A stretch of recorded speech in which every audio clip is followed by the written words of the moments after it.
Testing down below.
call the Committee on Transportation and Infrastructure to order. Pursuant to Committee Rule 6F, House Rule 11, Clause 2 HF, the chairman may postpone further proceedings today on any question of approving any measure or matter or adopting an amendment in which a recorded vote of the yeas and nays is ordered. I'd ask unanimous consent the chairman be authorized to declare recess at any time during today's meeting. Without objection, that is so ordered. All bill and amendment texts have been distributed electronically, and paper copies are available here in the hearing room. As a reminder, the committee may use an electronic voting system for any requested recorded votes. Today, the committee is considering an amendment in the nature of a substitute to H.R. 7613, the Airspace Location and Enhancement Risk Transparency or Alert Act of 2026. And I'd ask unanimous consent for the committee to use an amendments roster for any items under consideration by the committee. Without objection, that is so ordered. Finally, I'd like to take a moment to welcome Representative Malkup back to the T&I committee. Yesterday, Rudy was added to our committee via House Resolution 1135, and we're glad to have him back with us. All right. Our only item for consideration is H.R. 7613, the Alert Act. I'd ask unanimous consent to discharge the Subcommittee on Aviation from any further consideration of H.R. 7613. Without objection, that is so ordered. I now call up the bill for consideration. Without objection, the first reading of the bill is dispensed with, and the bill is now considered as read and open for amendment at any point. I now recognize myself to offer an amendment in the nature of a substitute. Clerk, please designate. An amendment in the nature of a substitute to H.R. 7613, offered by Chairman Graves. Without objection, the amendment in the nature of a substitute shall be considered as read and shall be considered as a base text for the purpose of further amendment. I now recognize myself for 5 minutes. On January 29th, 2025, tragedy struck when an Army Black Hawk helicopter and American Airlines Flight 5342 collided with, while Flight 5342 was on final approach to Ronald Reagan National Airport, just a few miles, obviously, from where we are right now. The collision claims 67 souls, all passengers and flight crews on both aircraft. This tragedy proved to be the deadliest aviation accident in the United States in decades and exposed the need for reform in a multitude of areas. Accidents of this magnitude deserve very careful and deliberate and thoughtful debate. Any aviation tragedy is always complicated with multiple contributing factors, and that is why it is important for us to understand all of the facts before we legislate. Following an accident, the National Transportation Safety Board is one of the first on the ground and are uniquely equipped to collect and analyze all data before offering their recommendations to prevent further tragedies. This is why the Transportation Infrastructure Committee waited until the NTSB concluded its investigation and issued its final report before taking legislative action. Lawmakers must have all the facts before crafting meaningful policy and we risk failing to address the multi-layered causes of accidents in a comprehensive and consensus-driven manner. Following the release of the NTSB's final report on February 17th, I joined T&I Ranking Member Rick Larson in the Armed Services Committee, Chairman Mike Rogers, and Armed Services Ranking Member Adam Smith to introduce the Alert Act. The Bipartisan Alert Act is a comprehensive package that addresses the probable cause, contributing factors, and responds to all 50 safety recommendations that were issued by the NTSB. At a higher level, the Alert Act takes important steps to improve safety throughout a nation's airspace by ensuring the utilization of technology to enhance flight crews' traffic awareness with visual and oral alerting, making updates to separation requirements and helicopter route design. The NTSB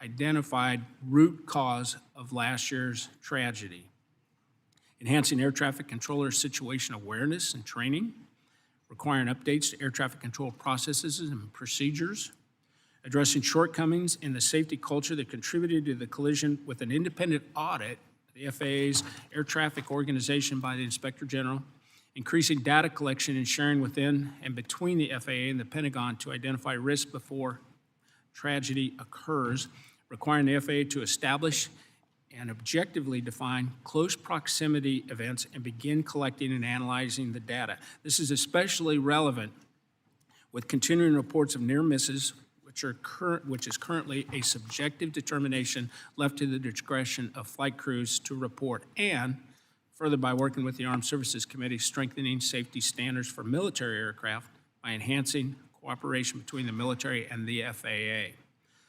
Before and after introducing the ALERT Act on February 20th, we have worked diligently with the NTSB to refine and improve the legislation before us today. Before closing, I would like to take a moment to thank the family members, both of those who have traveled here to Washington, D.C. to join us, and those who are obviously not able to attend. While I wish we had met under different circumstances, I want to thank each of you for your advocacy and the commitment to aviation safety. I can't even begin to understand what a family goes through in losing somebody like this so needlessly. I can't even begin to try to comprehend that. In short order, the members of the committee will have the opportunity to join together in support of a bipartisan and comprehensive package of improvements with 86 co-sponsors that advance aviation safety across the board. Passing the ALERT Act is just one way this committee is seeking to improve aviation safety, and I'd be remiss if I didn't highlight the funding for air traffic controllers as another crucial component to safe skies. T&I acted last December to pass legislation to ensure stable funding for our controllers, and I will continue to advocate for that. Now I recognize Rick for a statement on the bill. Thank you, Chair, for holding this markup. And the legislation before us today, the Airspace Location and Enhanced Risk Transparency Act, is the comprehensive response to the National Transportation Safety Board's thorough investigation into this tragic midair collision near National Airport in January of last year. I want to thank Chair Hamady, the NTSB investigators and staff for their diligent work to uncover the cause and contributing factors of this tragedy, as well as their input as our committee developed and refined this legislation. And to the families and the loved ones of those lost in this tragedy, I have my deepest condolences. What we've gone through is unimaginable, and you have my sincere gratitude for your continued advocacy. Your efforts to effect change and improve aviation safety have made this bill better. And as this process moves forward, I hope we can continue to have productive conversations to advance a comprehensive safety package to the President.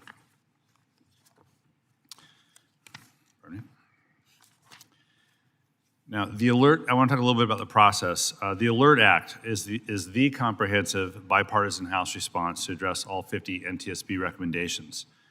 The ALERT Act was bipartisan from its inception and emerged from good faith collaboration between the Transportation and Infrastructure Committee, our committee, as well as the Committee on Armed Services.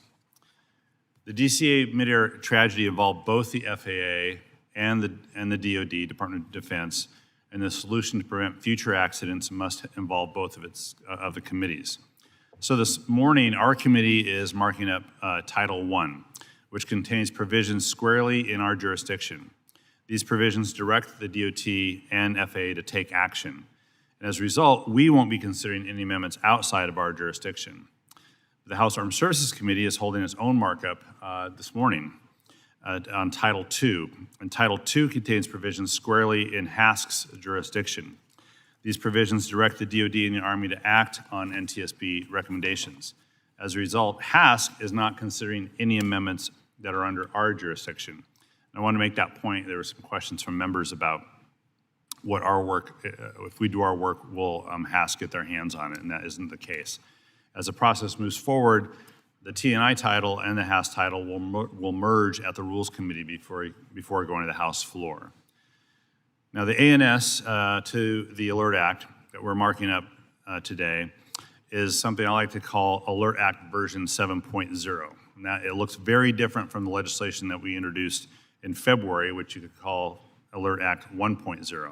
So it isn't just the next version. This is a vastly different bill than the one originally introduced.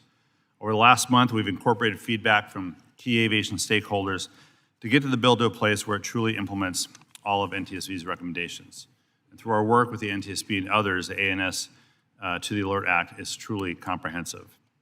Now, the ANS to ALERT contains a sense of Congress and 26 provisions requiring the FAA and DOT to act on safety recommendations issued in the NTSB's final report, including requiring ADS-B in and collision prevention technology on virtually all aircraft, enhancing air traffic control or ATC training, and traffic management procedures, modernizing facilities and technology, addressing deficiencies in the DOT and FAA's safety culture, and strengthening the safety of the National Airspace System and DCA. Now, most of the outreach that we've received during the process focused on ADS-B-In. The important thing to know about ADS-B-In is that it's just one part of the collision prevention equation. While extremely useful, ADS-B-In has to be paired with the right system in the flight deck, the right displays, the right audible alarms, the right software to effectively give a pilot increased situational awareness. Our bill goes to great lengths, not only to require ADS-B-In, but also to require each aircraft has collision prevention technology. For instance, for all mainline carriers, this means ADS-B-In enabled ACAS-XA, the next generation collision avoidance system. For everyone else who's currently required to have ADS-B out, this bill requires ADS-B-In enabled collision prevention technology that also meets a strict set of minimum requirements. Together, these ADS-B-In capabilities fed into the right collision prevention technologies will provide pilots with an unprecedented level of situational awareness and increase the safety of the airspace across the country. We've also received a few questions about why the ANS no longer has an interim equipage requirement for commercial passenger planes that are waiting for the ACAS-XA upgrade. After a significant consultation with NTSB and others, it became apparent that the interim and sometimes conflicting requirements laid out in earlier versions of the bill could have drastically delayed the adoption of ACAS-XA. So as a result, the decision was made to separate the ACAS-XA requirement in Section 102 from the generic collision prevention technology requirement in Section 104. Therefore, instead of getting bogged down in delays, commercial airlines will now be required to go straight to the next generation ADS-B-In enabled collision avoidance technology. So in today's markup is an important step in delivering our safety commitment to the flying public. It will allow us to soon begin critical discussions with the Senate on a final legislative response to the DCA mid-air tragedy, as well as aviation safety across the country. So I do urge my colleagues to support the bill. And with that, I yield back. Troy. Thank you, Chairman Graves. Today, the committee meets to consider H.R. 7613, the Airspace Location and Enhanced Risk Transparency Act of 26, or the ALERT Act. This legislation, it's to strengthen aviation safety and reduce the risk of mid-air collisions in our national airspace. And before I begin, I want to highlight the strong bipartisan support behind this legislation. The ALERT Act was introduced on a bipartisan basis by the leadership of the House Committee of Transportation and Infrastructure, Chairman Graves, Ranking Member Larson, Aviation Subcommittee Ranking Member Carson, and myself as Chair of the Aviation Subcommittee, as well as House Armed Services Committee Chairman Rogers and Ranking Member Smith. And upon the introduction, the legislation quickly garnered support, 86 co-sponsors, and is supported by numerous groups within the sector of the aviation industry. The United States operates the safest aviation system in the world. We do. And that record is built on a foundation of rigorous investigation, careful oversight, and thoughtful policy making. When an accident occurs, it is our responsibility as lawmakers to have the facts and ensure that appropriate safety reforms are made. Following the tragic mid-air collision near Ronald Reagan Washington National Airport, the NTSB conducted a very thorough investigation and issued findings, the probable cause, contributing factors, and 50 safety recommendations intended to reduce the risk of similar accidents in the future. The ALERT Act responds to all 50 of those recommendations. And Chairwoman Hamady, you're sitting out there. Yesterday we had a meeting. You said this is really historic. This is really maybe the first time I made all 50 of those recommendations. Congress is listening. Congress is listening.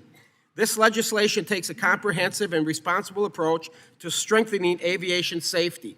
It directs the Federal Aviation Administration to mandate and deploy collision alerting and avoidance technologies that utilize ADS-B-In data, review and redesign helicopter routes, the NTSB identified root cause of last year's crash, improve situational awareness in complex airspace environments, increase transparency and data sharing so that pilots, controllers, and regulators have the information they need to identify risks, make changes, and operate safely, and an independent review of the FAA safety culture that ultimately contributed to the needless lives of 67 people. And to the families, I see you out there, to the families of Flight 5342, you're not forgotten. You will never be forgotten. Aviation safety legislation warrants careful deliberation. By allowing the NTSB to complete its work and issue evidence-based safety recommendations, Congress can ensure that any legislative response is informed, effective, and strengthens the safety of the national airspace. Our goal is straightforward: ensure that the lessons learned from this tragedy lead to real improvements that make our aviation system even safer for the flying public. I look forward to today's discussion, and I urge my colleagues to support the ALERT Act. I yield back, sir. Andre. Thank you, Chairman. Thank you, Ranking Member Larson, Chairman Nails, for your leadership and your partnership, which have allowed our committee to mark up our bill today, the ALERT Act. No disrespect to the other body, but the House Transportation and Infrastructure Committee is one of the most thoughtful and hardworking committees in Congress. It's also one of the most bipartisan. As Ranking Member Larson says, we aren't a bunch of show horses, we're a committee of workhorses. And it's very good that we're marking up a comprehensive bill that will address and implement all of NTSB's 50 recommendations in the DCA collision report, not just a few. The terrible mid-air collision at DCA on January 29th last year, it haunts all of us here today. I want to take a moment now to recognize the family members who are here and continue to mourn the loss of 67 people who died that day, including Asra Hussein from Carmel, Indiana. You have turned your pain into power and passionate advocacy, and you have inspired us to keep working on a bill that is comprehensive and will make long overdue changes to improve safety. This bill will address all of NTSB's recommendations to fix problems that were ignored for too long, requires ADS-BN and collision prevention technology with a hard deadline, enhances air traffic control training and procedures, including time on position limits, modernizes ATC facilities and technologies, addresses deficiencies in the safety cultures at DOT, FAA, and DOD, strengthens the traffic management and safety of the national airspace and DCA area, including assessing volume, aircraft arrival rates, and regular review of helicopter routes in the area. Mr. Chairman, I'm sure my colleagues will have more to say as we continue, but I also want to thank the illustrious staff. But for now, I want to urge all of our colleagues to join us in supporting this bill that we have worked very hard on to bring up to markup. Tracy. Thank you, Mr. Chairman. On January 29, 2025, the world stood in shock, followed by intense sadness as we watched tragedy unfold in the collision over the Potomac River between American Airlines Flight 5342 out of my home state of Wichita and U.S. Army helicopter. We lost 67 souls that day, and I speak for all Kansans when I say that this is a day that we will never, ever forget. We remember our fellow Kansans and Americans whose lives were tragically lost: children, parents, farmers, professors, and college students, all with bright futures, all taken from us far too soon. I want to commend the National Transportation Safety Board for its tireless and dedicated work over the past year to produce a comprehensive investigation and recommendations. What happened on that day demands a serious and thoughtful response from Congress that incorporates the lessons we learned from their findings to strengthen aviation safety and ensure that this tragedy is never repeated. It is essential that Congress enact solutions that address the root causes identified by the NTSB and stand the test of time. The ALERT Act is the most substantive, comprehensive reform to aviation safety in years, and I believe that it directly and thoughtfully addresses the full range of safety issues, systematic failures, and vulnerabilities that were exposed by last year's tragedy, with the overall goal of making our national airspace safer for everyone. I'd like to thank Chairman Graves, Ranking Member Larson, Chairman Rogers, and Ranking Member Smith for all the collaborative work that have been done to incorporate all 50 of the safety-related recommendations issued by the NTSB throughout this legislation. Again, all 50 of their recommendations are included in this legislation. Meaningful, lasting improvements to the safety of our airspace require the full and fair consideration of Congress, working with victims' families, the aviation industry, and the administration, and the ALERT Act does just that. We will never forget what happened on January 29th, and I'm committed to ensuring that we do everything possible to ensure that it'll never happen again. I look forward to supporting this legislation today, and I urge my colleagues to do the same. Thank you, Mr. Chairman. I yield back. Chewy's next, but he's not in here, so we'll just move to Mike. Thank you, Mr. Chairman. I want to thank everybody that worked on this bill so hard, and I want everybody to know today that we fully support this, the ALERT Act. Before coming to Congress, I served as a sheriff of Jackson County in law enforcement. I learned quickly that you can't ignore the warning signs. When something goes wrong, you figure a way out to fix it and you get it done so it doesn't happen the next time. That's exactly what this bill does. After last year's tragic collision, the NTSB did the hard work of investigating what went wrong. The ALERT Act takes their findings and translates them into real, tangible improvements with one clear priority: to raise the safety standards. It ensures that pilots and air traffic controllers have better tools and better awareness of what's going on around them so they can make the right decision at the right time. It also provides long overdue upgrades to collisions avoidance technology. The bill also evaluates helicopter routes, especially in busy airspace, like around Reagan National, and puts clear, common sense rules in place to keep aircraft safely separated. Just as important, it strengthens accountability. It improves data collection, gives better tracking of near misses, and takes a closer look at the FAA safety procedures. Given my background, I see this as basic, necessary prevention. You don't wait for the next accident, you act immediately and reduce the risk. This is a strong step in the right direction, and it's focused on what matters most: protecting lives. I support it. I encourage all of my colleagues to do the same, and I'm so sorry for your loss. And thank you, Mr. Chairman, and I yield back. Tom. Barrett.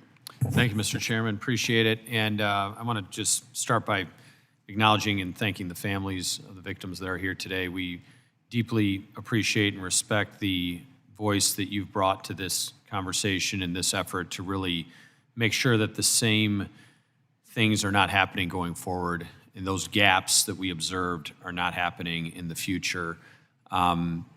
We often say in aviation that a lot of our changes and a lot of our requirements and safety changes are written in blood, and they're written in the blood of those that perished as we make these changes going forward. So we lift you up in prayer in this effort to make sure that these types of things are not happening again. I had the experience of flying the same type of Black Hawk helicopter that was tragically involved in this collision where 67 souls were lost in the skies over the Potomac River just a little over a year ago right now, and was actually conversing with members of my unit that I retired from the night of this tragedy and in the days following to see what we could do to change that. And it continued to come back to two things: ADSB and collision avoidance technology.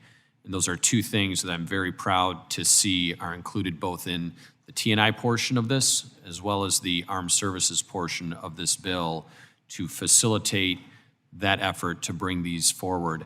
As I've reflected on the many different risk factors and elements that led to this, I continue to go back to a few different things. One of which was that the American Airlines flight had ADSB out, that was operating, functional, and transmitting, but they did not have ADSB in.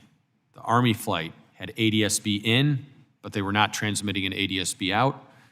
The airline had TCAS, and the helicopter did not. And those factors, along with muddled transmissions through the radio with stepped-on transmission and a misidentification of which airplane they were set to steer around and avoid, an altitude that was a little bit too high, an altimeter that was less precise than the crew relied on, all contributed to this. And I think I truly believe that the steps we're taking today are going to decrease and mitigate those risks in a significant way.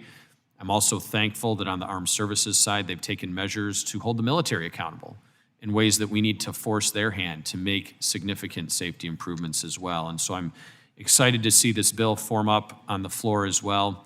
I also was thankful to see that the spacing and timing between air traffic coming into Washington, D.C. will be changed and modified so that we're not overwhelming our air traffic control volume here at the exact same time. I do want to thank Chair Hamady for being here and for your work on this, continuously briefing our committee and helping us make the best work product that we can out of this. And I'm going to continue to work on ways that we can improve aviation safety And I'm proud that this bill makes a major step in that direction that I'm convinced will make everybody in all of our national airspace, especially in Washington, D.C. with the congestion and unique circumstances here, but really throughout the national airspace as well. So thank you, Mr. Chairman, for listening to a lot of the concerns. Thank you to Chair Hamdi. Thank you to the families for advocating. And I'm excited to get this bill over the finish line. Thank you. Hank. Johnson. Yep. Thank you, Mr. Chairman. Before we begin, I want to acknowledge the families who have lost loved ones in the midair collision over the Potomac River last year. Your presence here today is a solemn reminder of why we are here. We honor your loved ones, and we carry their memory with us as we consider this legislation. The National Transportation Safety Board conducted a thorough investigation into that tragedy, and they told us what failed, and they told us what must be fixed.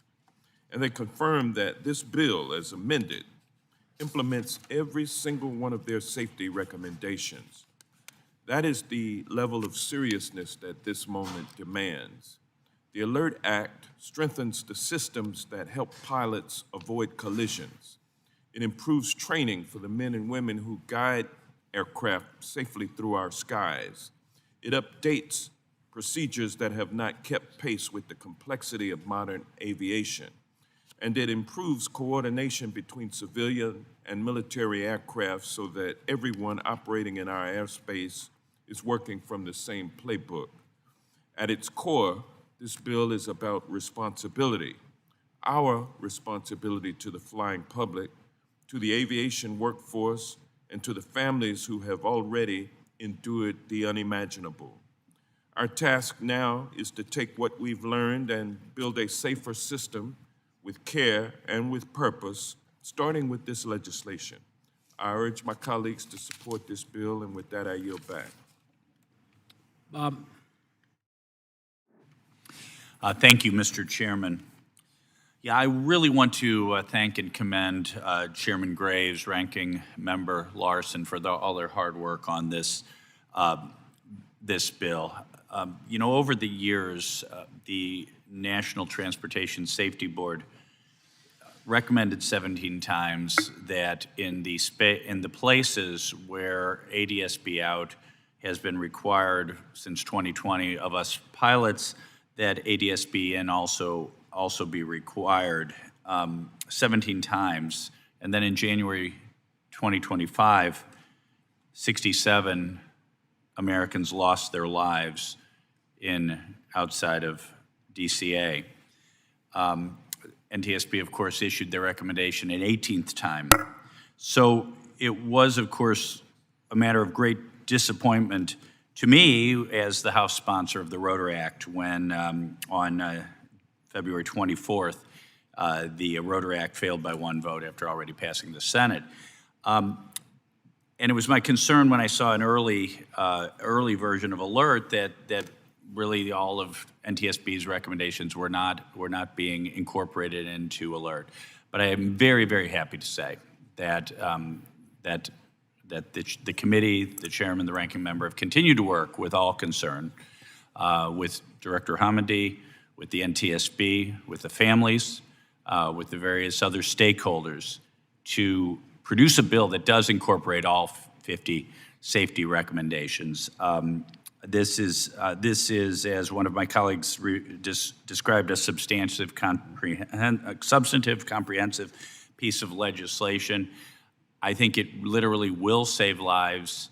And again, I just want to thank everyone involved, but most of all, I want to thank the families who have turned their tragedy into something good to prevent other families from having to go through the loss, through the tragedy, through the suffering that you all have had to go through.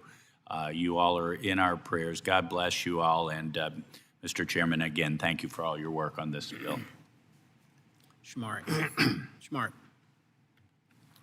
Thank you, Mr. Chair. I think I have the most powerful seat in this committee today because I get to look directly into the faces of the families and the pictures of the victims of this crash that they're holding up. And I want to thank you guys for your courage and your passion and your advocacy in turning tragedy into actual results here. I was in a hotel as a freshman member of Congress that night. I believe it was during orientation when this incident happened, and I, like you and the rest of America, had the same question: how in the hell can this happen? And I was shocked as a member of this committee to learn that even though we sit in the most technologically advanced space that we have ever been in as a society, that we did not have that technology equipped on the aircraft involved in a way that would have realistically avoided this in the first place. And so I'm thankful that we're in a place today to do this, to make changes and incorporate it. I'm looking forward to the discussion today because there are some things here that we will discuss today. But I really want to thank the families for what you guys have to sit through and deal with this and the pain that you guys have to live with. I've lost a loved one suddenly, my father before, so I know what that's like. And it is a club that nobody wants to be a part of. But you guys have taken the mantle, and you guys are really doing a good deed in being here. Chair Hamandi, since I got here, we've interacted with a lot of government officials, a lot of agencies, in a time where we are seeing a decline in standards of professionalism and decency and communication and interaction between different aspects of government. You guys are professionals. You guys have been the best agency that I've had the opportunity to work with and engage since I've been here. The effort that you guys put into this investigation, the transparency and the briefings, the timely responsiveness that you guys have provided to us as a body and to the public in a reasonable and professional standard, it does not go unnoticed by me. You guys are what government should be, how it should function, and I thank you sincerely for that. And we look forward to incorporating a lot of what you guys have produced, unfortunately, yet again, with some of the recommendations, but hopefully today we can get to a space where we can finally get this across the finish line. Thank you, and I yield back, Mr. Chair. Brian? Thank you, Mr. Chairman. And Ranking Member Larson, we really appreciate having the opportunity here to have this vote and get to commiserate with these families who have lost loved ones. We're here today to consider H.R. 7613, the ALERT Act, a bipartisan bill that takes important steps to improve safety across our nation's airspace. This legislation comes in response to the tragic mid-air collision near Reagan National Airport that claimed 67 lives, a sobering reminder of the importance of vigilance and accountability in our aviation sector. This bill is focused on making our aviation system safer for everyone who depends on it. It supports the use of modern technology, strengthens coordination within our airspace, and ensures that our safety systems keep pace with the demands of a complex and growing aviation environment. These are practical, forward-looking improvements that will help reduce risk and protect the flying public. Equally important, this legislation reflects a commitment of learning from past incidents and making necessary adjustments to prevent future tragedies. Aviation safety must and always remain a top priority, and this bill demonstrates that Congress is taking that responsibility very seriously. As we move forward, we continue to pray and always recognize the families and the loved ones impacted by the tragedy that led us here. Our thoughts are with you always, and we remain committed to honoring their loss through our work here in this committee. This is a strong bipartisan effort that reinforces the safety and the reliability of our aviation system. And I want to say how much I appreciate the work that has gone into this bill from our chairman and ranking member and members of this committee. And I also want to mention Ms. Hamandi. Thank you, Madam Chair, for the work that you have put in on this as well to make sure this never happens again. And so with that, Mr. Chairman, I yield back. Chewy's not in here, so make sure we get his record or a statement in the record. All right. Moving forward, I now recognize myself to offer a manager's amendment. Clerk, please designate. A manager's amendment to the amendment in the nature of a substitute to H.R. 7613, offered by Chairman Graves. Without objection, the amendment will be considered as read, and I'd recognize myself real quick for a statement. So the manager's amendment reflects some member feedback and incorporates some technical improvements identified by the NTSB and other stakeholders. It strengthens the underlying bill in practical and targeted ways. Specifically, it includes Mr. Taylor's amendment to ensure airlines have a seat at the table alongside pilots, air traffic controllers, and manufacturers when it comes to consultation requirements, because safety decisions benefit from obviously every operational perspective. It also includes language developed with Ms. Titus and Mr. Van Drew to make sure air traffic controllers receive clear guidance and training before any changes to visual separation policies take effect. We are not asking them to adapt on the fly, obviously. In coordination with Mr. Garamendi, the amendment permanently closes helicopter Route 4 near Washington Reagan National Airport, addressing a long-standing safety concern in one of the most complex airspaces in the country. And in response to NTSB technical assistance, it ensures that law enforcement helicopters and other public use aircraft are equipped with ADSB in collision prevention technology, because visibility and situational awareness simply saves lives. These are practical and consensus-driven improvements that make the bill stronger, and I'd urge my members to, all members, to support the manager's amendment. With that, I yield back and recognize Mr. Larson. Thank you, Chair. I support the manager's amendment of the ANS of H.R. 7613 offered by the Chair. This agreement includes several bipartisan provisions, technical corrections, and revisions raised by members and key stakeholders. Notably, I'm pleased the amendment clarifies visual separation training requirements for air traffic controllers in light of the FAA's recent procedure changes. This amendment led by Representatives Titus and Van Drew. Representative Garamendi's amendment to permanently close helicopter Route 4 near DCA is included. This manager's amendment also ensures the DOT Inspector General evaluates the safety management system of the FAA's new Aviation Safety Management Organization. It directs the FAA to also coordinate with general and business aviation operators on its assessment of the aircraft arrival rate at DCA. And it adds federal contract tower operators as an entity FAA should coordinate with on the development and implementation of safety risk assessment tools for air traffic controllers. All these among other changes. I want to thank the Chair of the committee, Chair Graves, Subcommittee Chair Nels, and Ranking Member Carson, and the staff of the committee for their efforts to maintain the bipartisan nature of this bill, and I urge members to support this manager's amendment. Yield back. Jeff. Thank you, Mr. Chair. I rise in strong support of the manager's amendment, and I'm proud to have worked with the chair and my good friend, Congresswoman Titus. I thank her for her leadership and her direction on this issue. It makes a simple but critical change in the underlying bill.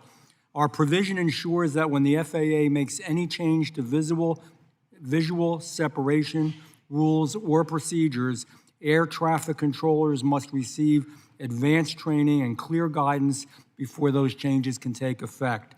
We are only as good as the training we've had. Air traffic controllers operate in one of the most complex, safety-critical environments in the world. We all know this. We rely on them to make real-time decisions that keep millions of passengers safe every single day. When we change the rules, we have an obligation to make sure they are fully prepared, fully trained, and fully understand the new rules. Last week, the FAA issued a new rule ending visual separation for helicopters in congested airport environments. This decision may have been implemented with safety in mind, and I know it was, but the rollout blindsided controllers with no notice, no guidance, and no plan. It's not how safety reform should happen. When controllers are forced to adapt on the fly without training or clarity, we are not strengthening safety. We're introducing uncertainty into an already high-stakes system. This amendment addresses that gap very directly. It's critical that we move swiftly to address these safety risks, which is why the ALERT Act must be passed. I'm proud of the work our chairman, our ranking member, and in a bipartisan way, this entire committee did on this piece of legislation. It turns the lessons of a tragic, an avoidable, a horrible disaster into mandatory enforceable action, closing the precise safety gaps needed to ensure this never happens again. Once again, I thank the chairman for including our provision in the manager's amendment because these reforms must be implemented in a way that supports the men and women responsible for keeping our skies safe, not one that leaves them scrambling to adapt in real time. I yield back. John.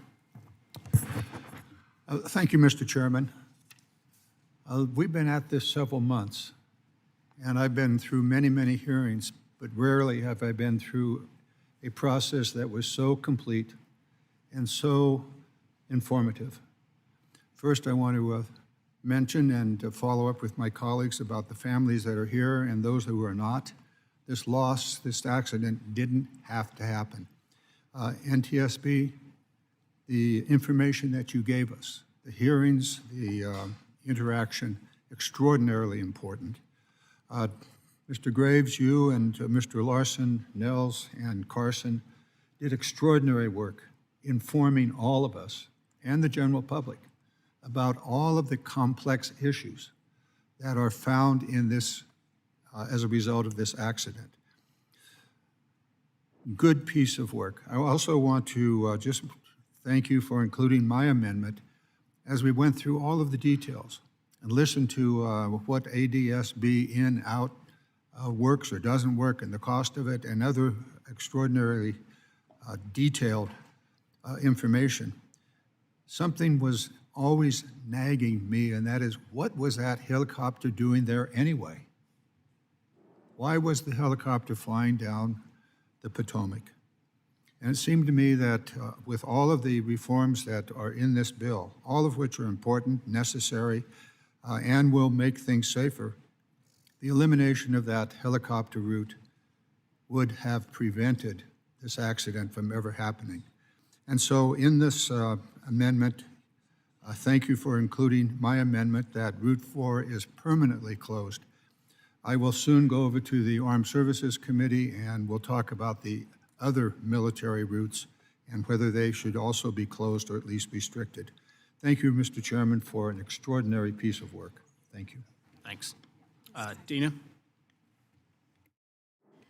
Thank you, Mr. Chairman. First of all, I too want to take a moment to acknowledge the families and loved ones of the 67 victims in the collision over the Potomac River. Their lives will never be the same, and the least we can do is pass legislation to prevent a tragedy like this from ever happening again, and that's what I know we are all committed to doing. On February 17th, the National Transportation Safety Board released a final report outlining its investigations into the collision, along with a suite of recommendations for improving the safety of the national airspace so we could prevent future tragedies.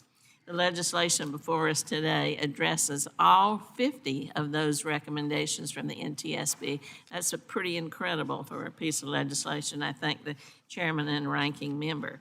I have full faith in the NTSB's independent investigation, and I'm glad that our committee has taken this action to implement those recommendations.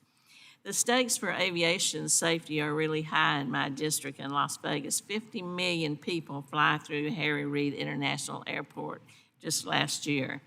Ensuring that those passengers and the crew members who visit Las Vegas are safe is a top priority of mine, and that's why I wanted to serve on the aviation subcommittee.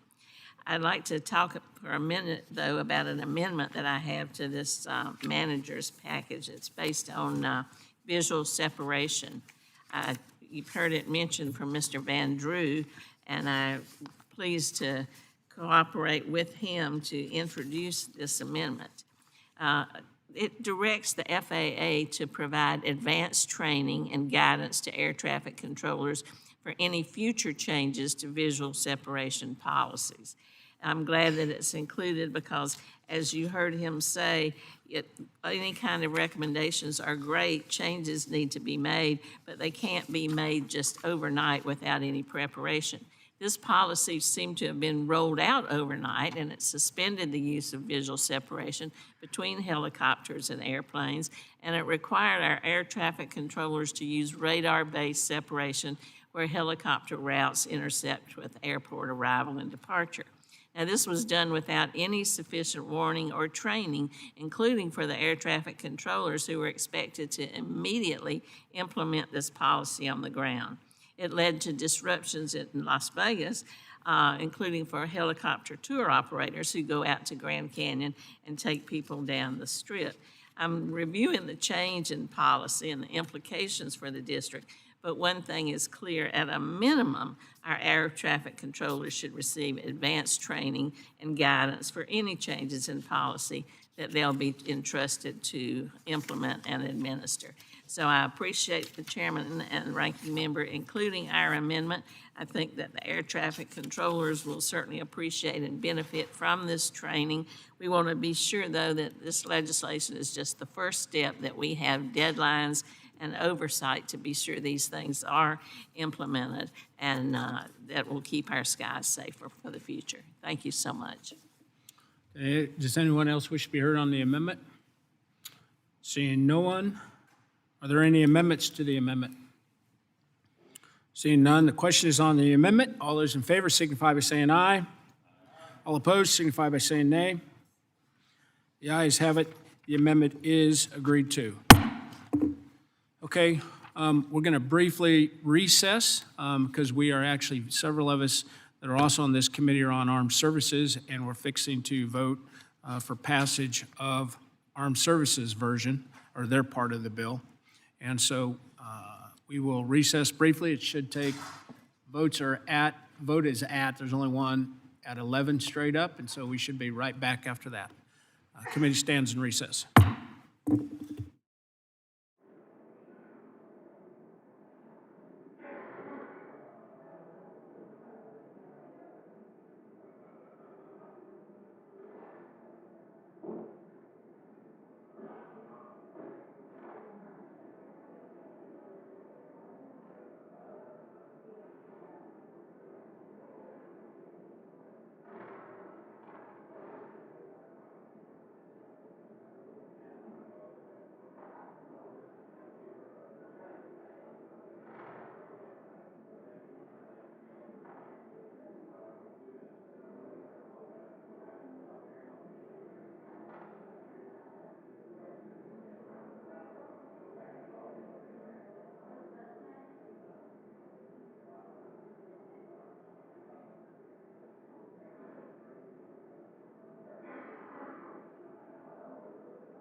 we'll call the committee back to order. The Armed Services section of the bill, Title II, passed unanimous. So we'll move on with our markup, and hopefully we'll get the same outcome. All right, so what purpose, Mr. Carbajal, seek recognition? Thank you, Mr. Chairman. I have an amendment at the desk. Please designate. An amendment to the amendment in the nature of a substitute to H.R. 7613, offered by Mr. Carbajal of California, number 061. Without objection, the amendment will be considered as read. Mr. Carbajal is recognized for 5 minutes. Thank you, Mr. Chairman. My amendment would strike the section that would add the Pilot and Aircraft Privacy Act to this legislation. Let me be clear at the outset, I strongly support the bipartisan underlying goals of the ALERT Act and the important bipartisan work that's been done to advance aviation safety and implement the recommendations from the National Transportation Safety Board. But Section 105 of the bill does not belong here. It would limit our airports' ability to manage their operations and maintain critical safety infrastructure. As a former county supervisor and local elected official, it concerns me when Washington tells local airports how to run their operations while not providing the funding they need. I have heard this from Ventura County and San Luis Obispo airports, both in my district. Federal law requires airports to be financially self-sustaining, and airports use these fees, which are expressly allowed under federal statute, to fund safety-critical infrastructure, maintain operations, and meet federal obligations. I do want to acknowledge the NTSB's concerns on the use of ADSB, but I think we should be clear about what is driving the concerns. ADSB is a critical safety technology. It allows air traffic control and other pilots to see and avoid aircraft in real time. The idea that pilots might turn it off to avoid fees is not a reason to restrict how airports manage their operations. It is a signal that we need to send that we need stronger standards, oversight, and federal support to ensure that safety systems are used as they are intended. This amendment simply keeps this bill focused on what it's supposed to do, which is improving aviation safety.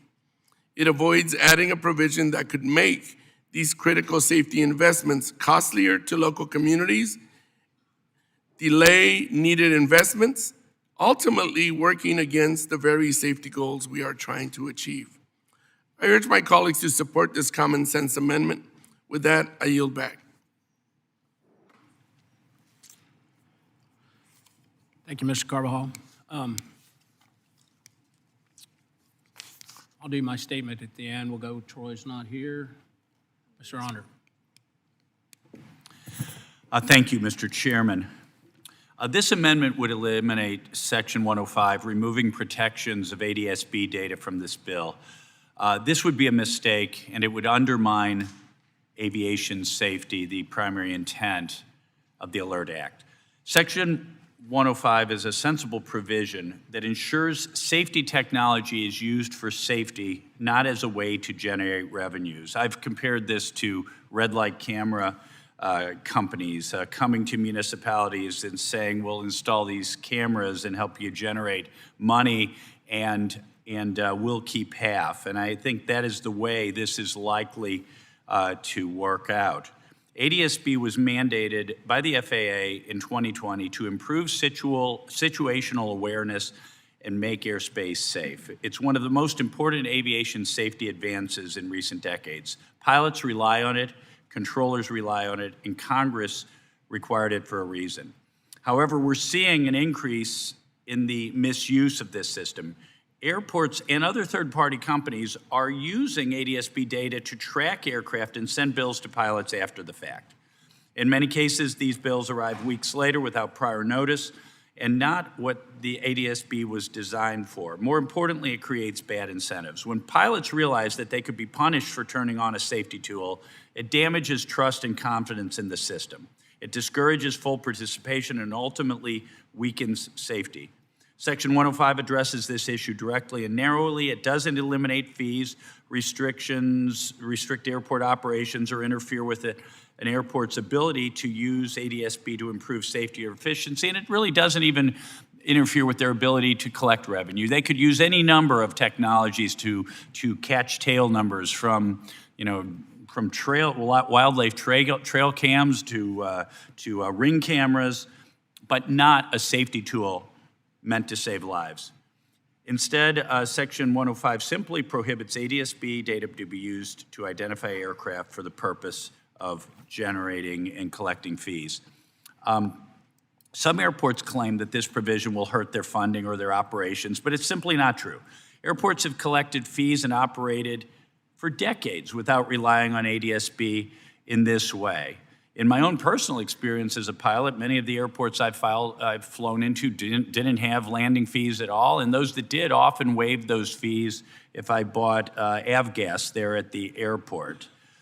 Federal law already requires fees be fair and reasonable. This amendment doesn't fix a problem, it creates one, it is an abuse of a safety tool in a way that erodes trust. If we truly want to improve aviation safety, we should be encouraging the use of ADSB and not giving pilots a reason to avoid it. This section misaligns incentives. I know that there has been a particular organization lobbying against Section 105 of this bill very aggressively and has visited many of our offices. I have here a list of 89 organizations that support PAPA, support this section. And I'd be happy to share anyone. The context of this letter was encouraging Senators Cantwell and Cruz to add PAPA to the Rotor Act when the Rotor Act was over in the Senate. For these reasons, I urge my colleagues to oppose this amendment and keep Section 105 in the bill. Thank you, and I yield back. Ms. Poe. Thank you, Mr. Chairman. First, I would like to begin by recognizing the families of the victims that are here today. The tragic accident that occurred that evening in January should never have happened. I cannot begin to relate to what you have gone through and I certainly know that legislation that we pass here today cannot bring your loved ones back. But make no mistake, we will not rest until we can, in fact, ensure that the problems that led to that night will never happen again. Their memories and lives will not be in vain. My condolences to you. Now, Mr. Chairman, I'd like to actually thank Congressman Carbajal for offering this amendment and offer my support. Section 105 will cause harm to small and mid-sized airports, including Teterboro, which is in my district. Landing fees aren't incidental. They are essential, and it's how the airports keep their lights on. I worry that this provision effectively creates a loophole where aircraft operators can benefit from airports' safety systems without contributing their fair share. This shifts the burden onto the airport and ultimately the American public. For Teterboro Airport, it would mean reduction in critical investments. It also means less capacity to manage the very congestion we are trying to avoid. If we want our airports to maintain safety standards, we cannot take away the tools that they rely on to function. Thank you, Mr. Chairman, and I yield back. Ms. Davids. Sharice. Thank you, Chairman. First, I just want to start by recognizing all the work that's gone into the ALERT Act. And as an original co-sponsor, I support this bill and will continue to support this bill because it is about one thing above everything else, which is safety. It's about preventing tragedies, strengthening our systems, and making sure that pilots, passengers, and communities on the ground are protected. That's why I have some real concerns about including the provisions from HR 4146 in this particular package. This amendment from my colleague, Salud Carbajal, is making a simple but important point, and that this is a safety bill, and we shouldn't be using it to take up general aviation policy changes. The provision in question would allow operators to essentially turn ADS-B transmission on and off, and that is a problem. These systems exist for a reason. They give us real-time visibility, improve situational awareness, and are foundational to how we manage safe and efficient airspace today. Weakening that, even with good intentions around privacy and other issues, introduces risk into a system where we are working really hard to reduce risk.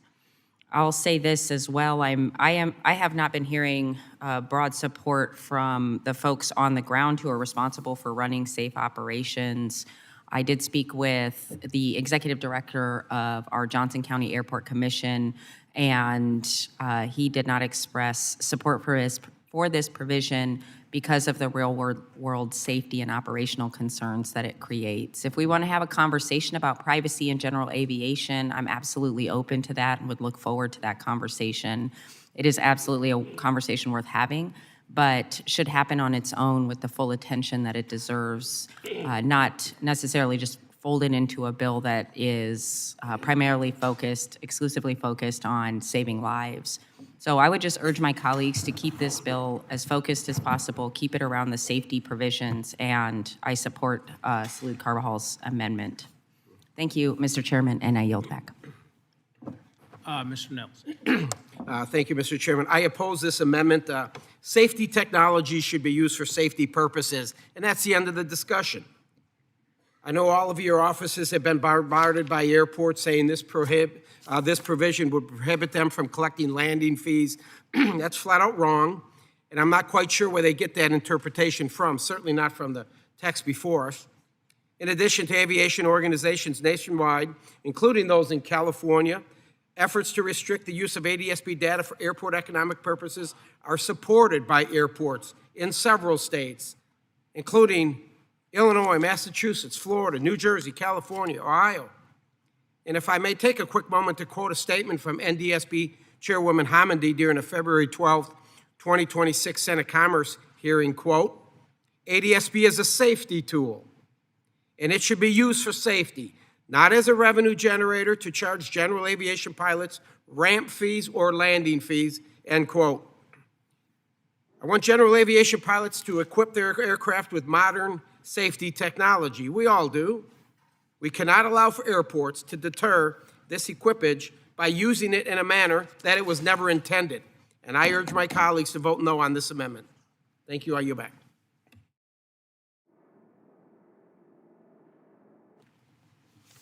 Does anyone else wish to be heard? See no one, I'll recognize myself for 5 minutes, and I want to thank Mr. Carbajal for working with us on this, but I have to oppose this amendment. I believe there's been a lot of misinformation shared about the intent of Section 105.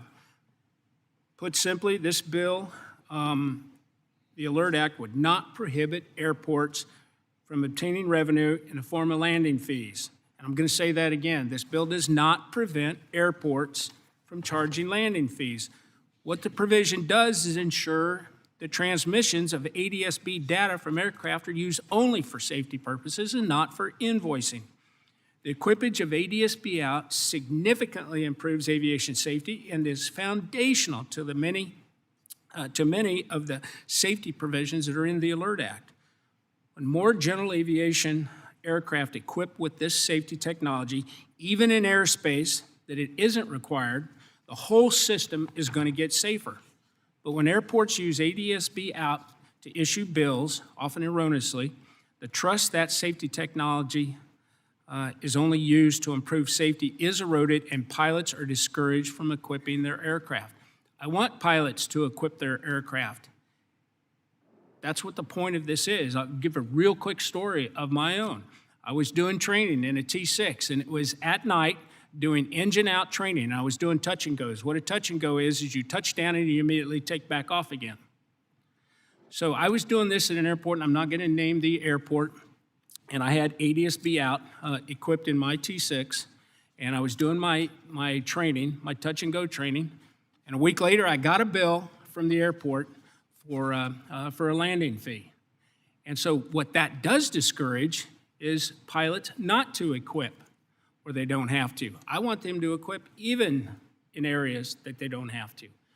And safety data should not be used to charge pilots. That's why I believe that Section 105 will ultimately increase the adoption of safety awareness technology everywhere. Restricting the use of safety technology and information for safety purposes isn't new. In aviation and in rail, cockpit voice recorders are mounted, and mounted cameras can only be used for safety and investigative purposes, never for employee discipline. And just last Congress, we passed an FAA reauthorization law that included a provision requested by the airports that would protect information that they submit to the FAA about the development and implementation of their safety management systems from being disclosed.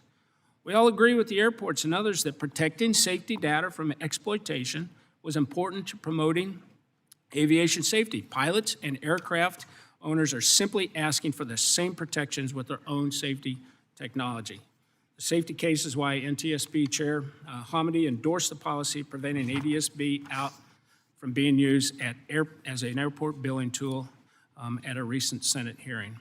Airports have other tools at their disposal to charge landing fees, and I have no doubt they will quickly turn to those tools to do so. But if you believe that ADSB is an important aviation safety technology and that Congress should be doing everything it can to encourage the adoption of the technology, then I would urge my colleagues to vote no on this amendment. And with that, I yield back. Does anyone else wish to be heard? Seeing no one, are there any amendments to the amendment? Seeing none, all those in favor signify by saying aye. All opposed signify by saying nay. In the opinion of the chair, the nays have it. Mr. Chair, Yeah. Yes. I'd like to request a recorded vote, please. The gentleman requests a recorded vote on the amendment as previously announced pursuant to Committee Rule 6F. Further proceedings on the question are postponed. For what purpose, Ms. Hoyle, seek recognition? Thank you, Mr. Chair. I would like to submit an amendment. Please designate. Okay, thank you, Mr. Chairman. Let us designate. An amendment to the amendment in the nature of a substitute to H.R. 7613, offered by Ms. Hoyle of Oregon, number 042. Without objection, the amendment will be considered as read. Ms. Hoyle, you're recognized for 5 minutes. Sorry about that. Thank you, Mr. Chair. My fault. So I want to bring attention to yet another preventable aviation tragedy. On January 2nd, a helicopter collided with a slack line, essentially a narrow webbing of suspended high across a canyon near Superior, Arizona, claiming the lives of 60-year-old David McCarty, 24-year-old Rachel McCarty, 21-year-old Faith McCarty, and 22-year-old Caitlin Heidemann. They were on their way to a family wedding. David, Rachel, Faith, and Caitlin were more than the tragedy that took them from us. There were people leading full lives with families, friends, and communities who are living with their loss every day. David McCarty founded McCarty Logging in his 20s, went on to establish Columbia Basin Helicopters, combining his entrepreneurial spirit with the love of aviation. And he'll be remembered for his work ethic, fearlessness, and unwavering commitment to the things he loved most, his family, the mountains, and the sky. Rachel McCarty will be remembered for her kind and gentle nature, her dry wit, the patience she showed to herself and others as she mentored them. She was known as the get-it-done girl, as she got things done and cared deeply for her family and those around her. Faith McCarty brought energy and joy everywhere she went. She was an athlete who played with intensity and spirit and who loved competition but loved people more. Whether on the court or in the classroom, she had a caring heart and a way of making people feel seen and valued. Caitlin Heidemann was a scholar who excelled in the classroom, an athlete, and an artist who was accomplished at photography, and she was a farm girl at heart. Those who knew Caitlin will remember her radiant presence. Her teammate and friends described her as the glue that held people together, pushed them to their best, and a genuine listener. All these people were men and women of strong faith in their Lord and Savior, and their lives deserve to be remembered in full. But the best thing we can do to honor their memory is to work to ensure this doesn't happen to anyone else. Before entering Telegraph Canyon, the pilot had no clear way of knowing that a slack line was strung across the valley and had no reliable system to alert him to that danger. These lines can be nearly invisible to pilots and are not consistently marked or tracked or communicated through the system pilots use. The rescue helicopters, 2 of them almost hit the same slack line that day, within those 24 hours. We shouldn't have to wait for a report to begin addressing a threat we already understand. We should have the FAA act now to ensure hazards like this are clearly communicated before lives are put at risk. I recognize the NTSB investigation is ongoing, and I respect the importance of that work. We work very closely with you, and we know this is important, a priority for NTSB. As that process continues, I want to look at what more we can do now. And I'm withdrawing this amendment today, but we're not walking away from this issue. I remain committed to working with my colleagues on a path forward that better protects pilots and helps prevent another tragedy. And I just want to acknowledge the family members in the room and watching that you know that we are not going to let this fall by the wayside. I thank you and yield back.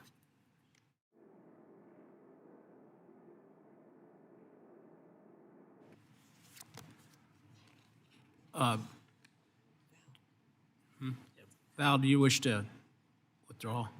I wish to withdraw the amendment. Without objection, that is so ordered. Thank you very much.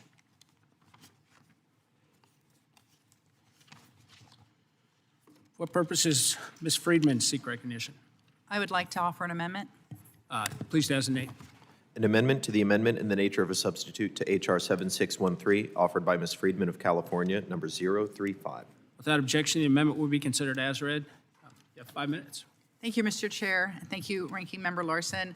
First, I want to acknowledge and thank the families for being with us here today. We've had several hearings, some of them closed hearings, on this topic and on the tragic accident that happened last year. And I do want to let the families know that the families and the victims were always foremost in everyone's mind and brought up at every single hearing numerous times. So your advocacy has been extremely important. And I also want to thank all of my colleagues, Republican and Democrat alike, for taking this very seriously and for working in such a productive and bipartisan way. It's certainly the way that I was hoping Congress would operate when I came here, and I'm glad to be able to be a part of that. I want to offer an amendment that I believe is a more, let's say, restrained measure than the one that my colleague, Congressman Carbajal, just offered. This amendment strikes a provision that locks the airports out of collecting critical takeoff and landing fees that are required to improve safety and ensure that operations continue efficiently. I represent the Hollywood Burbank Airport, an airport that's been called out by NTSB as being a potential, a site that we have to be concerned about because of the amount of traffic and the complexity of the airspace. And so I take the safety very, very seriously. I was also an airport commissioner for 6 years at that airport before I was in Congress, and understand as well the importance of making sure that pilots also obey the rules and pay their fees and not skirt the law and try to fly in without being noticed so that they don't have to pay landing fees. As well, I've heard from our county assessor in Los Angeles about the difficulty of making sure that billionaires in Los Angeles and other places in the country who are flying their own private planes are dodging paying their legal taxes or breaking the law and hiding their assets. And we need a better way, certainly, for our local cities and our airports to be able to get and retrieve the revenue to which they are entitled under the law so that they can make safety improvements, so that they can put the investments into their air traffic control towers and their equipment and their ADA accessibility and everything else that landing fees are used for maintenance, for public safety, and, you know, when it comes to local taxes, for our schools and our roads. So I urge my colleagues to support the amendment that's in front of us. It is a reasonable and very limited amendment, but literally the safety of our airports and the livelihood of our local communities are really dependent on our ability to know who is flying in and out of airports and to be able to collect revenue from them under the law. And I would request a voice vote on this. Thank you. Mr. Nelson. Thank you, Mr. Chairman. Again, I oppose this amendment. Allowing ADSB data to be used for revenue collection would discourage operators from fully embracing safety technologies, particularly in the general aviation community, and it runs counter to the purpose for which the system was implemented. As we have already discussed, nothing in this provision can limit an airport's ability to assess fees. Airports already have well-established authorities to impose landing fees, user charges, and other airport-based revenue mechanisms. This provision does not interfere with those authorities. It simply ensures that ADSB data is not used as a new backdoor mechanism to identify and charge operators in a way that was never intended when this safety system was put into place. This is a narrow common sense guardrail. It protects the integrity of safety system while preserving the existing tools airports rely on to fund their operations. I'd like to again reiterate, I said a few minutes ago, that NTSB Chairwoman Hamidi testified before the Senate that ADSB is a safety tool and should not be used as a revenue generator. The ALERT Act ensures the right protections are in place, and this amendment seeks to remove those guardrails. I strongly oppose this amendment, and I urge my colleagues to do the same. I yield back. Mr. Honor. Thank you, Mr. Chairman. Yeah, very briefly, this amendment likewise would strike the ADSB privacy provisions included in the underlying bill. In doing so, it would preserve the status quo where increasingly safety technology mandated by Congress is being used as a tool for revenue collection. Again, absolutely nothing about Section 105 of this bill prevents airports from collecting landing fees. I cannot imagine that Burbank Airport in California, I've never been there, I cannot imagine they do not have someone on site manning their FBO who can copy down tail numbers.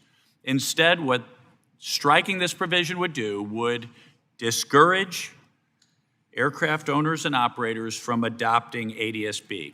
As our chairman pointed out, with the ALERT Act, we're only mandating ADSB in certain busy airspace. Likewise, the 2020 FAA mandate of ADSB out only mandated ADSB out in very busy airspace. But we would really like to see every pilot in the United States adopt ADSB technology. And by using it for things other than safety, using it as an invoicing tool by airports abuses this technology and it undermines the safety purpose of this bill. So I strongly encourage my colleagues to reject this amendment, and with that, I yield back.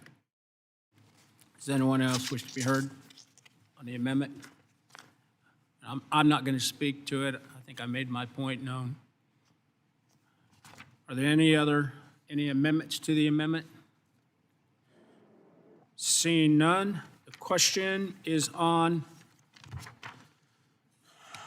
the amendment. All those in favor signify by saying aye. All opposed signify by saying nay. In opinion of the chair, the nays have it. The nays do have it. Could I request a voice vote, please? A request. You want to record it? Recorded vote. Still getting over the legislature terms.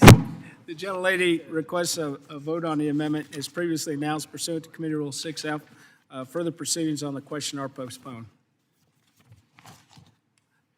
For what purposes, Ms. Hoyle seek recognition?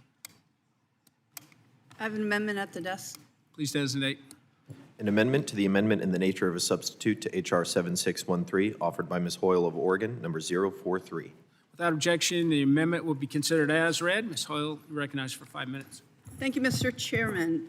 I rise in support of this amendment, which would clearly and unambiguously require that all commercial aircraft equip and operate with integrated ADS-B-in technology. Now, I intend to withdraw it. However, I want to thank Congressman Bresnahan, Congresswoman Holmes Norton, and Congressman Greg Stanton for joining me in bringing this forward.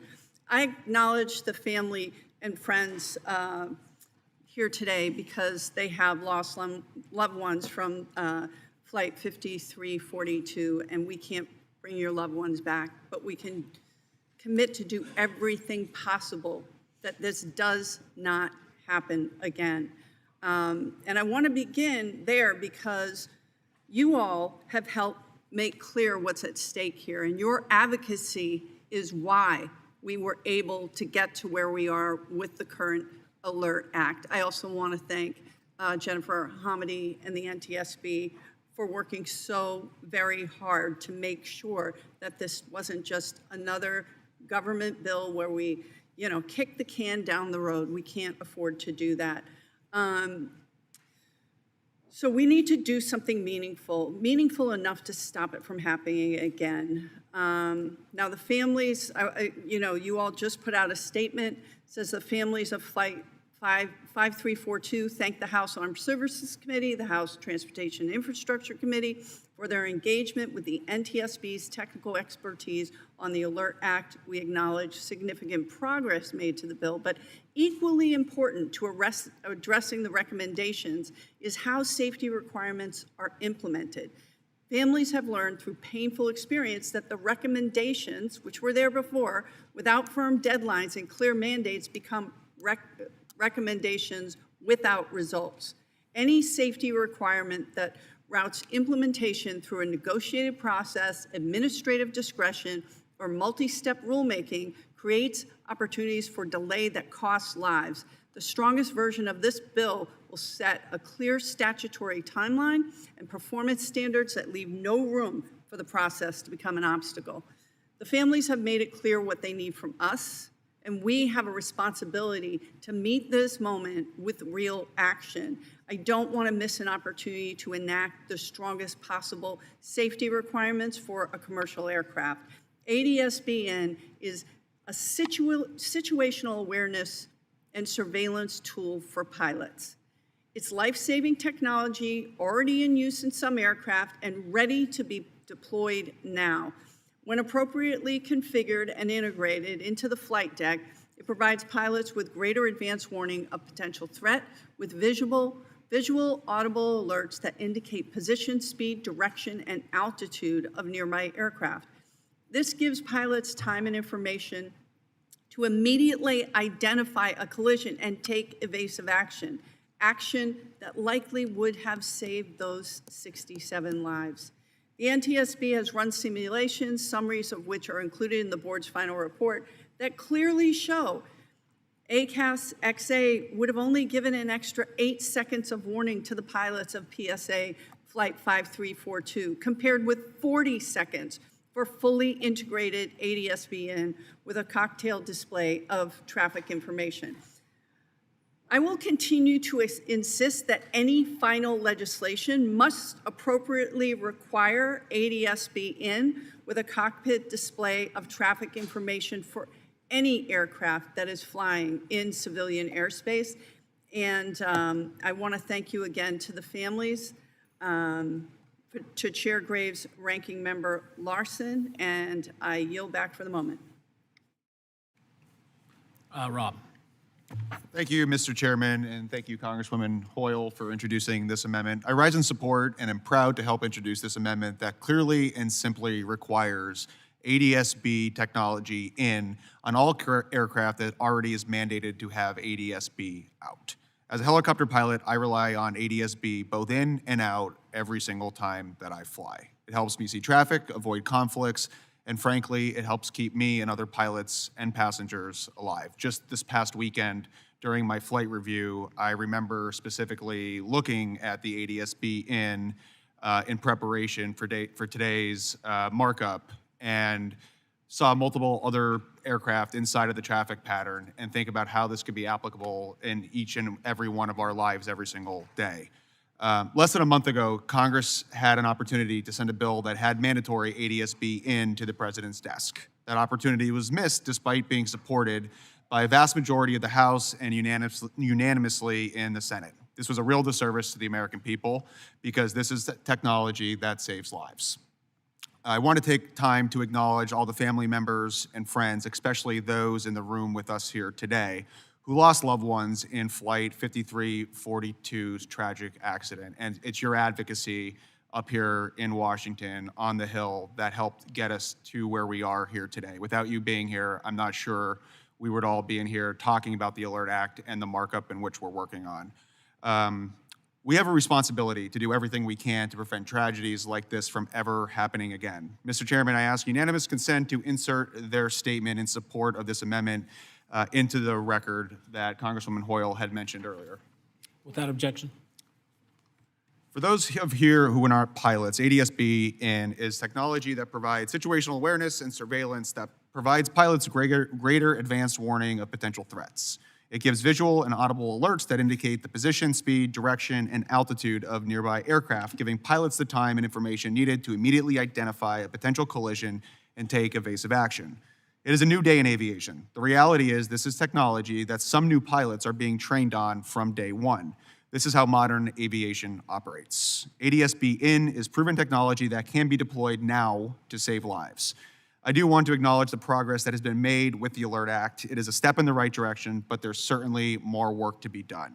I will continue to push to ensure that any final legislation requires ADS-B and delivers the strongest possible safety protections to prevent future accidents and the loss of life. I look forward to continuing to work with you, Mr. Chairman, and all of my colleagues to get a package across the finish line that makes our skies safer and saves lives.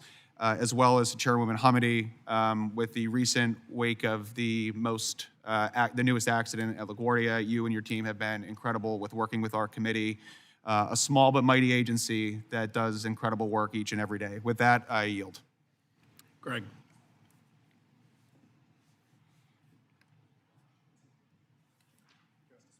Thank you very much, Mr. Chairman. I support this amendment led by my colleague, Congresswoman Hoyle, and Congressman Bresnahan to strengthen ADS-B provisions in the ALERT Act. Last January, we tragically lost 67 lives in the mid-air collision between American Airlines Flight 5342 and an Army Black Hawk helicopter. All of us continue to extend our deepest condolences to the families who lost loved ones and acknowledge their tireless advocacy in the wake of this tragedy. Your advocacy matters, and we're so proud of you being here today. Thank you. I want to thank Chairman Graves and Ranking Member Larson for working in a bipartisan manner to address the 50 recommendations made by the National Transportation Safety Board in response to this tragedy. Congress has a responsibility to do all we can to ensure a tragedy like this one never happens again. The ALERT Act makes important and comprehensive progress, but I hope that the bill can be strengthened further to wholly and extensively implement ADS-B technology. Since 2008, the NTSB has recommended 17 times that ADS-B be required in order to enhance safety in our nation's airspace. Safety must always remain all of our highest priority. The language in the amendment was included in the Bipartisan Rotor Act, which did pass the Senate unanimously and received 264 bipartisan yes votes on the House floor. It uses clear, direct language to require all aircraft to equip and operate with ADS-B if they are currently required to operate with ADS-B out.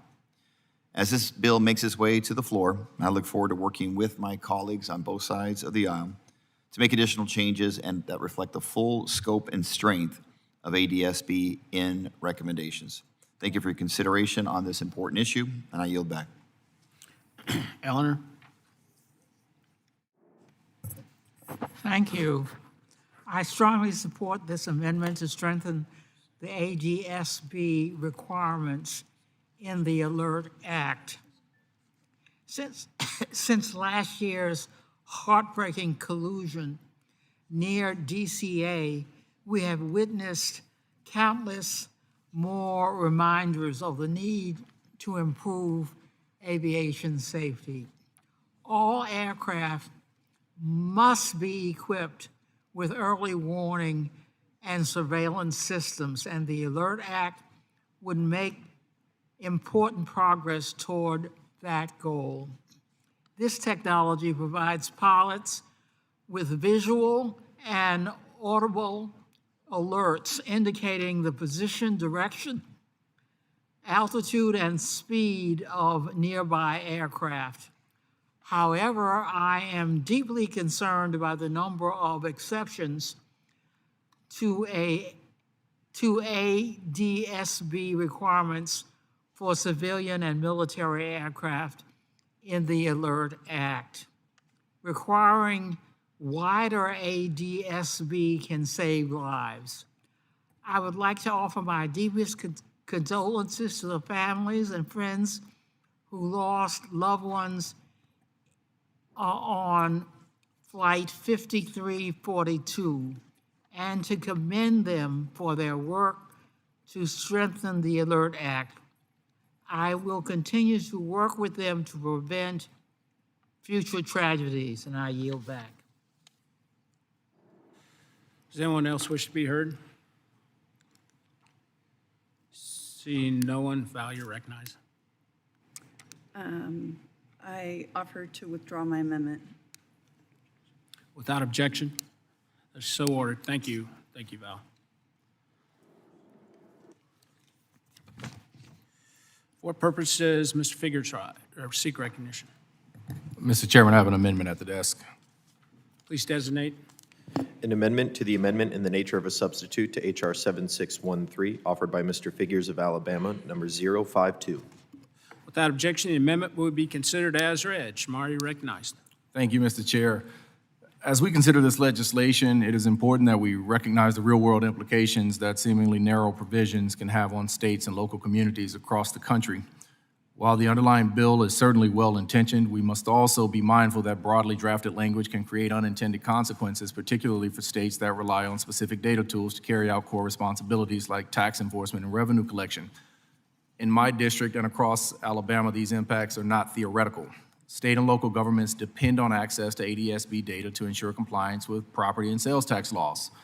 My amendment simply preserves that ability, allowing these authorities to continue enforcing existing laws and maintaining fairness in the tax system. Without this clarification, provisions included in Section 105, specifically the addition of language from the PAPA Act, could inadvertently prevent the uses of ADSB data for these purposes. And this would result in significant loss of critical revenue.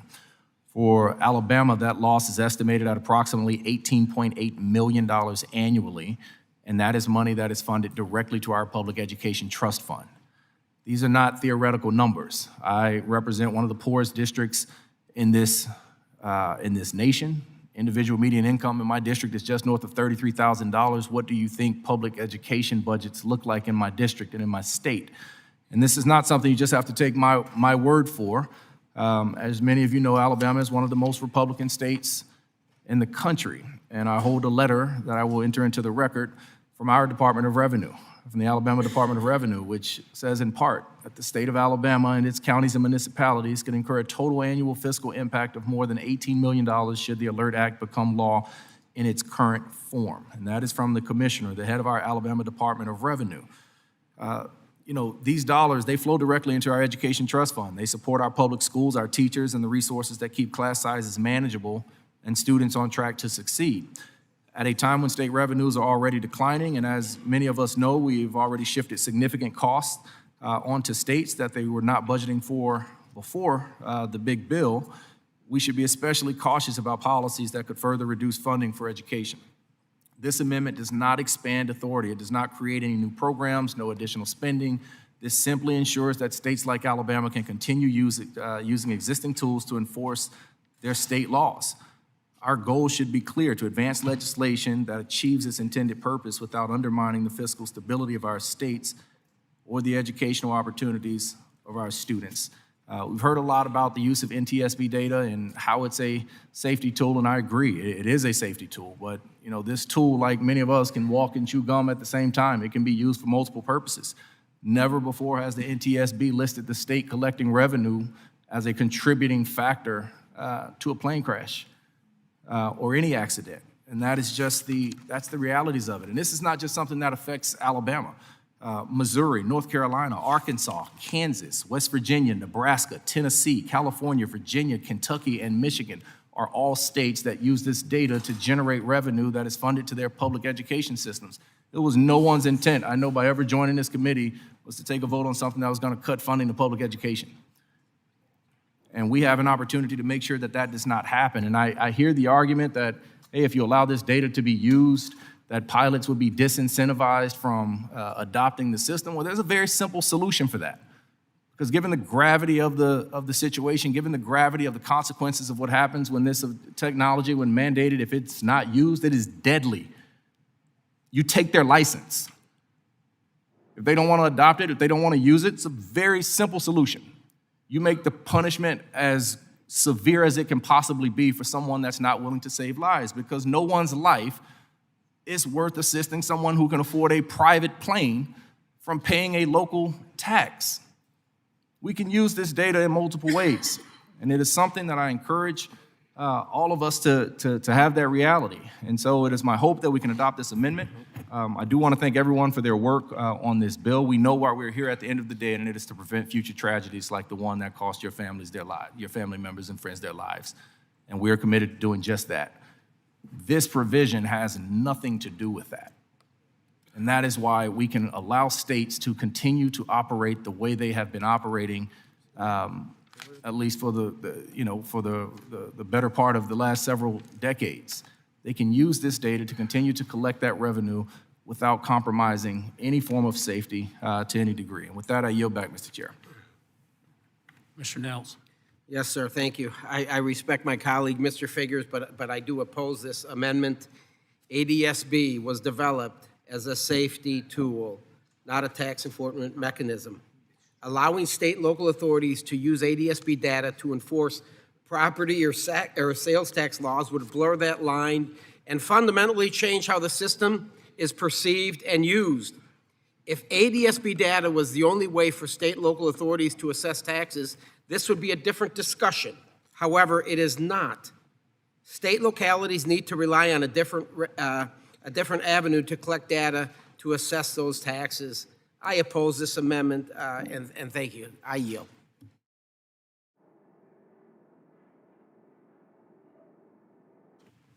Rick. Thank you. Thank you, Mr. Chair. I want to speak to not just Mr. Figure's amendment, but Amendment 35 from Representative Friedman and Amendment 61 from Representative Carbajal. Just to reminder, Section 105 would prohibit public airports from using ADSB data to identify aircraft and efficiently collect landing or takeoff fees. And also, I also understand that state and local governments are using ADSB data to track aircraft sales. And we're going to see a proliferation of new entrants like advanced air mobility, which will also necessitate the use of ADSB out by airports, so airports know who or what is using them. Now, I want to, if you allow me to disappoint my colleagues now, and this has to do with how we put bills together, and this process has advantaged both Democratic majorities on this committee and Republican majorities on this committee when the leadership of the committee and the subcommittees agree to vote the same way on amendments in order to maintain the base integrity of the underlying bill. And so in that, it's called Big Four Agreement, and because of that, I am going to oppose all three of those amendments, but certainly stay open as we move on to continue the discussion. With that, I'll yield back. Thanks, Rick. Does anyone else wish to be heard on the amendment? Seeing no one, are there any amendments to the amendment? Seeing none, the question is on the amendment. All those in favor signify by saying aye. All opposed signify by saying nay. It appears the nays have it.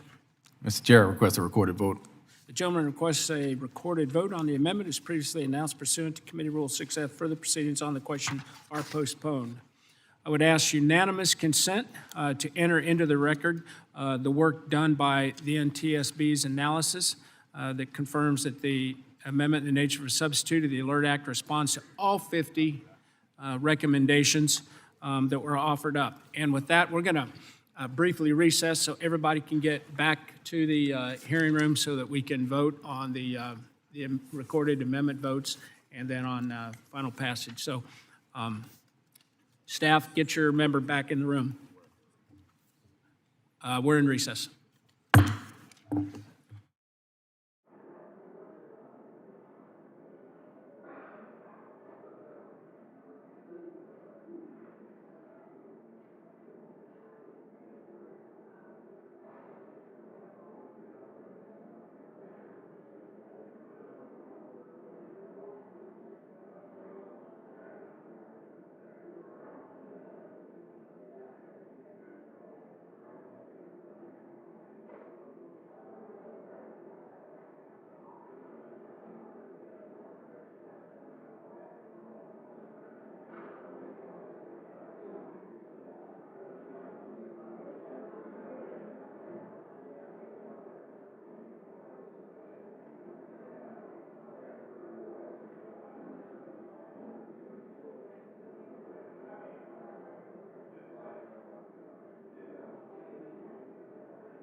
Do you care if I go ahead? Yeah, go ahead. The committee will come back to order.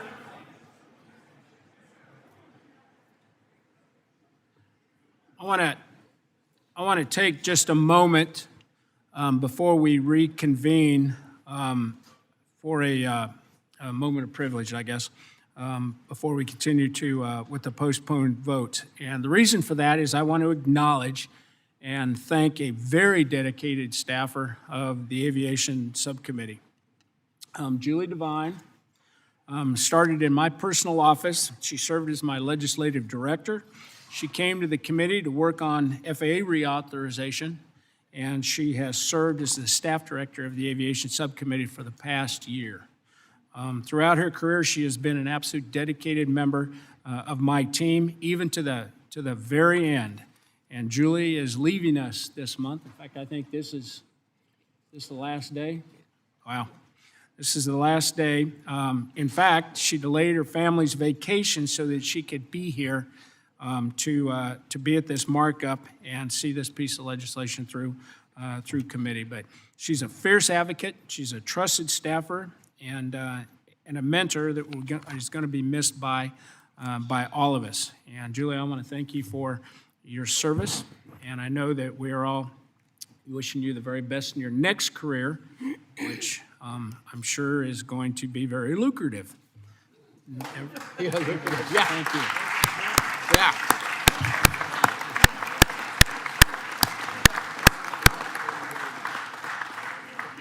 Troy wanted to make a statement. Yes, sir. I couldn't agree with you more, Chairman. And Julie, you have been wonderful. It's been a great experience working with you. Consider, you're a trusted advisor, a problem solver, and a friend to so many of us.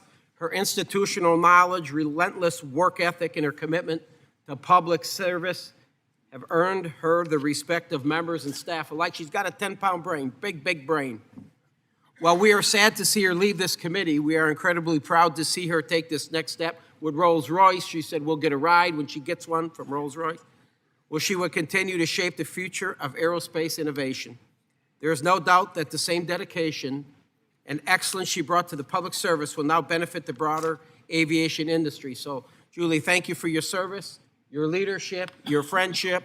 This subcommittee, this House, and the entire aviation community are better because of your contributions, and we wish you continued success in your next chapter. Thank you, Julie.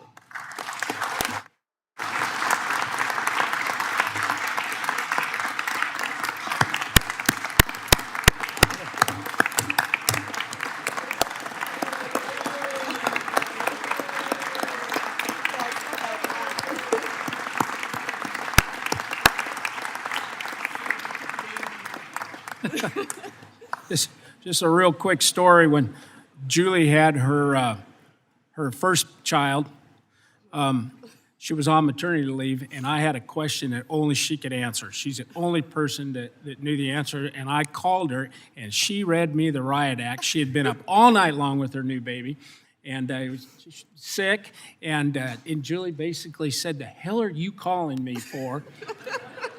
I'm on maternity leave." I said, I'm sorry. So with that, thank you for your service. I do appreciate it.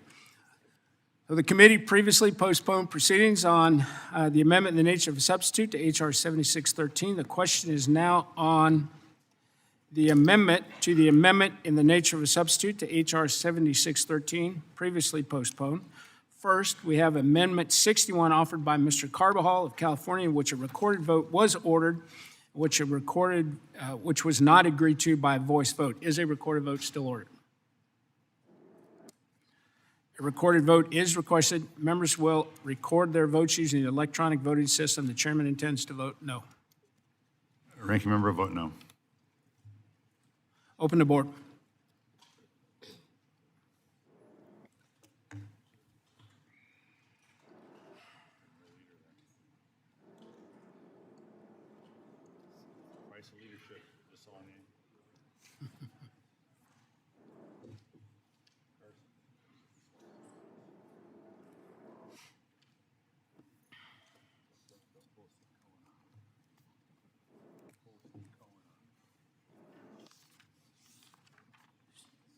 Jerry coming? That's it? Okay. Close the board and report the total. Mr. Chairman, on that vote, there are 27 yeas and 36 nays. By a vote of 27 yeas and 36 nays, the amendment is not agreed to. Next, amendment number 35, offered by Ms. Friedman of California, in which a recorded vote was ordered, which was not agreed to by voice voters. A recorded vote still ordered. Yes, a recorded vote is still ordered. Members are going to record their votes using the electronic voting system. The chairman intends to vote no. Rankin will vote no. Open the board.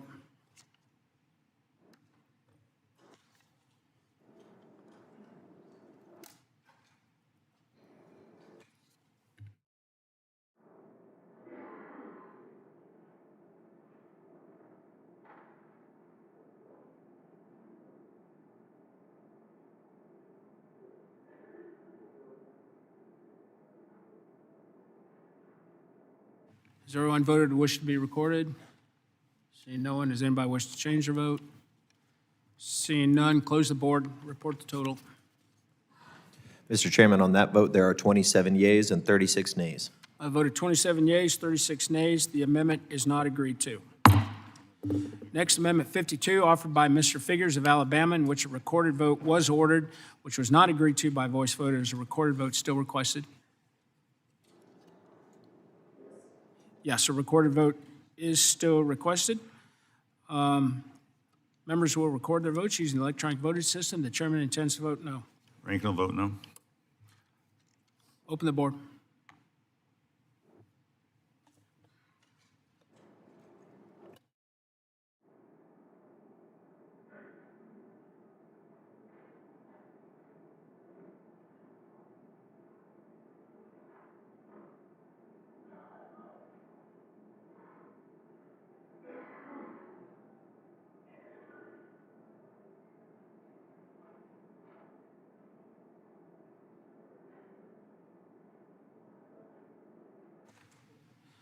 Has everyone been recorded that wishes to be recorded?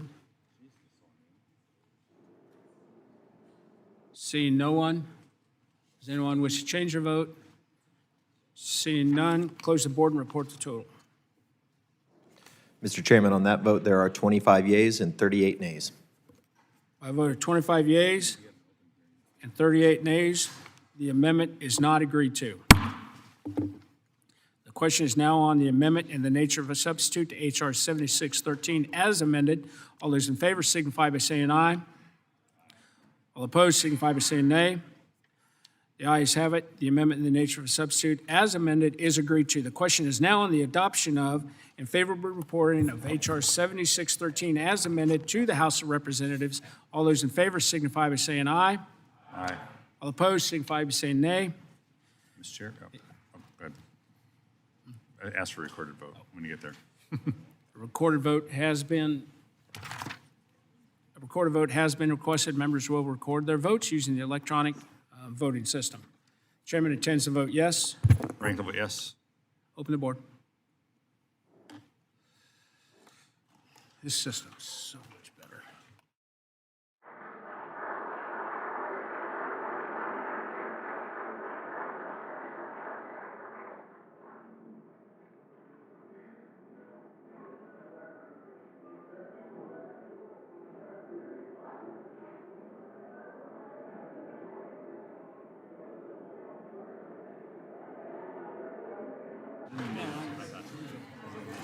Clerk, close the board and report the total. Mr. Chairman, on that vote, there are 62 yeas and 0 nays. My vote is 62 yeas, 0 nays. The bill as amended is agreed to and ordered favorably reported to the House. And without objection, the motion to reconsider is laid on the table. Thank you all for participating in today's markup. I'd ask unanimous consent that each measure ordered reported today be reported as a single amendment in the nature of a substitute, incorporating any amendments adopted, and without objection, that is so ordered. I'd ask unanimous consent that the staff be authorized to make all necessary technical, clarifying, and conforming changes to each of the measures ordered reported today to reflect the actions of the committee, and without objection, that is so ordered. Pursuant to House Rule 22, Clause 1, I'd ask unanimous consent that the chairman or his designee be authorized to offer such motions as may be necessary to the House to go to conference with the Senate on the legislation adopted today or any similar measure, and without objection, that is so ordered. I'd ask unanimous consent that the chairman, after consultation with the ranking member, have authority to strike or revise any provision of measures ordered reported today that would cause a sequential referral to another committee or that would cause the bill to go or to be subject to a Budget Act or Rule 21 cut-go point of order, and without objection, that is so ordered. Pursuant to House Rule 11, Clause 2L, I'd ask unanimous consent that all members of the committee have at least 2 calendar days in which to file any supplemental, minority, additional, or dissenting views on the legislation adopted today, and without objection, that is so ordered. Pursuant to Rule 6 of the Rules of the Committee on Transportation and Infrastructure, I note the presence of a quorum for all actions taken on committee business today, and with that, the Committee on Transportation and Infrastructure has completed its business. The committee is now adjourned.